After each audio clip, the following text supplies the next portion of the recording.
accounts he was a bit of a clod. He was something of a cruel landlord, not very popular in those parts, always getting people's backs up. Once he annoyed a neighbour, fellow landowner, a rather young chap, who challenged him to a duel. Now, this made Dudley blanch. It made him quake in his boots, because, well, some people are born plucky, but Dudley was born a plucked chicken. He didn't like the idea of going to a duel. He feigned illness. He had a serious bout of man flu. He was in bed for a whole week, avoiding this doom laid upon him. In the end, to save the family honour, he asked his daughter to go in his place. Now, his daughter was called Dionysia, and to compensate for her father's rather ineffectual nature, she was something of a toy tomboy. And she grew up into the firm figure of a fine woman. And she also had, well made, you could say. And she also had a sensible head upon her shoulders. But when it came to her father, she had something of a blind spot. Same old story. And so she agreed to this foolish endeavour. Her father said, "It'll be okay. The family suit of armour will hide you good and proper. Nobody will know it's you. All you need to do is give the fellow a couple of thwacks and be done with it." And so she agreed. She was helped into the armour, which was, a little bit too big for her. Helmet was fitted into place, and all she had was a little slit to see through. Like an Iron Maiden. She was winched upon the family steed and sent on her way.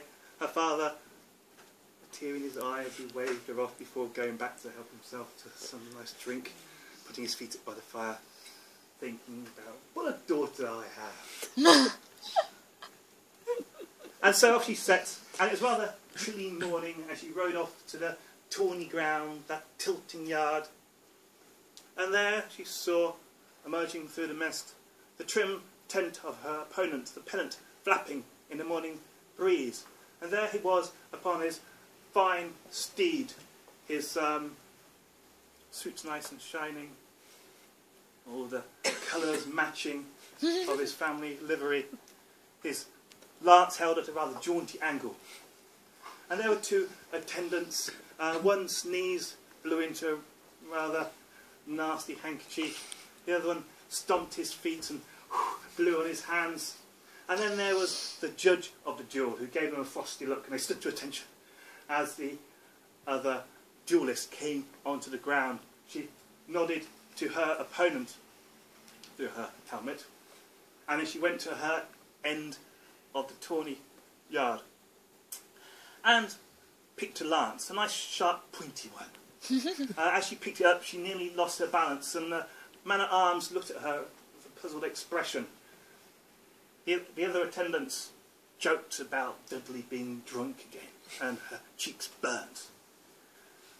But she got herself together as her opponent lined up before her at the other end of that field. And then before she knew it, she was galloping towards him. They were galloping towards each other, and she tried to struggle to get her lance straight, to aim straight. If only she'd paid more attention at all those duels she had seen with her friends, and spent less time teetering behind their handkerchiefs, more impressed by the certain livery of this knight or the prowess of that knight, the reputation of another. If only she'd paid more attention to their technique. How did they hold these infernal things? What did you do with them? What was the point? Well, she was to find out soon enough, because it slammed straight into her breastplate, knocking her flying off the horse, and she landed rather ungracefully in the sward with a big clank and a clunk. Her horse trotted off and started to graze peacefully by itself. Believed that all the nonsense was over with for the day. Her opponent cantered round, dismounted rather elegantly, and then took his morning star from side horse and approached. As she lay there, quaking in her armour. Quickly, she yanked off the helmet, which had become dislodged in the clash. "Sir, deceased, please, I yield. You can hold off your morning star, your metal asterisks. You have made your point, sir." When he beheld this woman before him, a hair cascading over her armour, he dropped his morning star on his foot. Oh!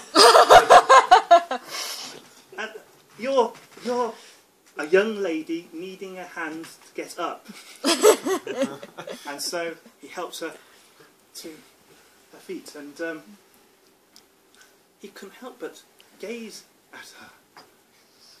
"Is there something on my nose?" she said, because he was staring just so. You're so beautiful. And it just so happened, he took off his helmet, and he was a handsome young man, which made Dionysia smile somewhat. He was smitten. There was something about a woman in a suit of armour which just did it for him. And so he got down on one knee, which is not easy in a suit of armour, and he proposed to her there and then. Well, Dionysia thought about this, thought about it quickly. What were her prospects back in the 15th century as a woman? She thought perhaps it was a good idea to marry this man of property. And so it was agreed. And that sorted out the matter of the duel. And she now entered into the duel of matrimony. This situation, this denouement, rather pleased Dudley, but word got around about how he had avoided this duel, and so became known as Skulking Dudley. Not to his face, of course, but he knew people were talking about him. His ears were burning, and he grew more and more querulous, taking it out on anybody, even the dogs. But there was one farm worker he seemed to take sadistic pleasure in tormenting. He was like his whipping boy. He would like mock him, insult him, put him down, have him beaten in front of the other farm workers. Maybe to compensate for his own shame, his own cowardice. He was a classic bully. But one day he was doing this in the field in front of all the other labourers, and this was it. This was the final straw for that farmhand. And he turned, he happened to be holding a scythe at the time, and he cut off Dudley's head, which surprised Dudley a great deal. After that, life in Copton Manor on the estate grew more peaceful. Things went well for a while. Dionysia and her husband, they settled down to a happy life together. Until, in the night, there was heard a clanking and a moaning, and a headless suit of armour could be seen wandering around the grounds of Clopton Manor, dragging chains, of course, looking like it was looking for something. His head, presumably, because it was indeed Skulking Dudley, living, or rather dying, up to his name now.